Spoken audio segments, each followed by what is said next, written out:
राज्य सरकार व शिक्षण विभाग शिक्षण क्षेत्रातील धोरणात्मक प्रश्नांवर कुठल्याही प्रकारे ठोस पाऊल उचलत नसल्याने आजपासून संपूर्ण राज्यभर महाराष्ट्र राज्य माध्यमिक व उच्च माध्यमिक शाळा मुख्याध्यापक संघ तसेच सर्वपक्षीय विविध संघटनांच्या वतीने राज्यभर आंदोलन करण्यात येत आहे। धुळे जिल्हाधिकारी कार्यालयावर देखील शिक्षक संघटनांनी जोरदार निदर्शने केली।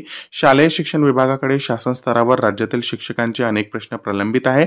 यासाठी शिक्षक संघटना, महाराष्ट्र राज्य मुख्याध्यापक महामंडळ तसेच शिक्षक आमदारांनी वेळोवेळी विधान परिषदेतील सभागृह प्रश्न मांडले, परंतु या धोरणात्मक प्रश्नांकडे शिक्षण विभाग व सरकारने दुर्लक्ष केले। शिक्षकांच्या जुन्या पेन्शन योजनेसह विविध 15 मागण्यांसाठी राज्यभर शिक्षक संघटना यांच्या वतीने आंदोलन केले जात आहे। माझं जरांगे पाटलांना आधीपासूनच म्हणणं होतं की त्यांनी निवडणुका लढल्या पाहिजे आणि त्यांनी निवडणुका लढण्याचा जर निर्णय घेतला असेल तर त्यांच्या लढ्यासाठी तो अतिशय चांगला असेल। काही जण डिफेक्ट होतील, काही जण सपोर्ट करतील, नाव ठेवण्याचा भाग नाही। त्यांनी निवडणुका लढावं असं माझं म्हणणं आहे। सरकार कृषी पदवीधरांना किती दिवस नोकरी अभावी तात्काळ ठेवणार आहे असा प्रश्न शेतकरी नेते रविकांत तुपकर यांनी केलाय।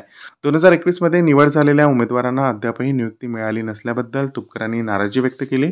शेतकरी कुटुंबातील युवकांची सरकार थट्टा करीत आहे। सरकारने विद्यार्थ्यांच्या भविष्याशी खेळणे थांबावे असा संतापही तुपकरी यांनी व्यक्त केलाय।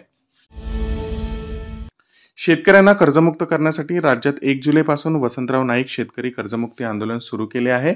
त्यामध्ये शेतकऱ्यांनी किती कर्ज घेतले आहे, ते कर्ज न फिटण्याचं कारण सरकारचं धोरण आहे, ते आयात निर्यातीचं धोरण असेल, शेतकऱ्यांच्या मालाचे भाव पाडण्याचं धोरण असेल, त्यामुळे शेतकरी हा कर्जबाजारी झालेला आहे याची माहिती संकलित करून राष्ट्रपती यांना देणार आहे। शेतकऱ्यांचा सातबारा कोरा करावा यासाठी हे आंदोलन सुरू आहे असं राजू शेट्टी यांनी म्हटलं आहे।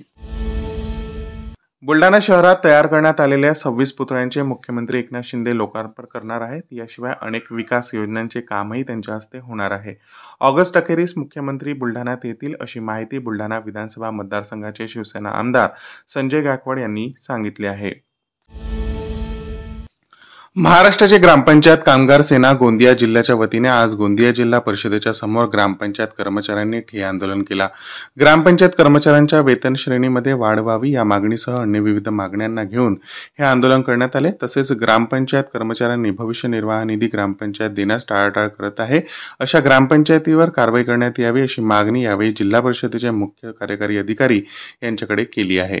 मागण्या पूर्ण झाल्या नाही तर आंदोलन अधिक तीव्र करणार असल्याचा इशाराही ग्रामपंचायत कर्मचाऱ्यांनी संघटनेच्या वतीने देण्यात आला आहे।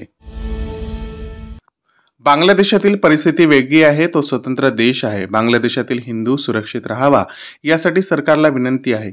सरकार नक्कीच पावले उचलेल असा विश्वास राष्ट्रीय स्वयंसेवक संघाचे अखिल भारतीय कार्यकारिणी सदस्य भैयाजी जोशी यांनी व्यक्त केला।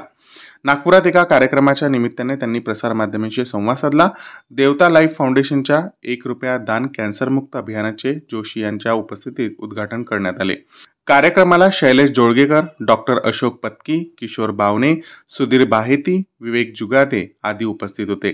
कार्यक्रमानंतर पत्रकारांनी त्यांना अनेक प्रश्न विचारले, मात्र ही आपली पत्रकार परिषद नसल्याचे भैयाजी जोशी यावेळी म्हणाले।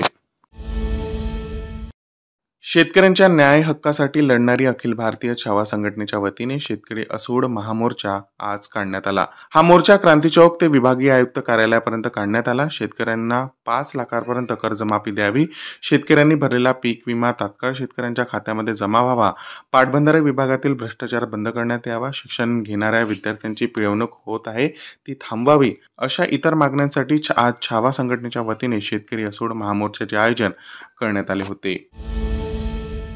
डोंबिवलीत घरकाम करणाऱ्या नोकराने घरात चोरी केल्याची धक्कादायक घटना समोर आली आहे। राजूनगर डोंबिवली पश्चिम येथे ही घटना घडली आहे। घरकाम करणाऱ्या नोकराने आपल्या मेहुणा आणि अन्य 2 साथीदारांच्या मदतीने ही चोरी केली आहे। मात्र एका रिक्षा चालकाच्या मदतीने या प्रकरणात विष्णुनगर पोलिसांनी 3 चोरट्यांना अटक करून चोरी केलेल्या 20 लाख रुपयाचा दागिने हस्तगत केले आहेत।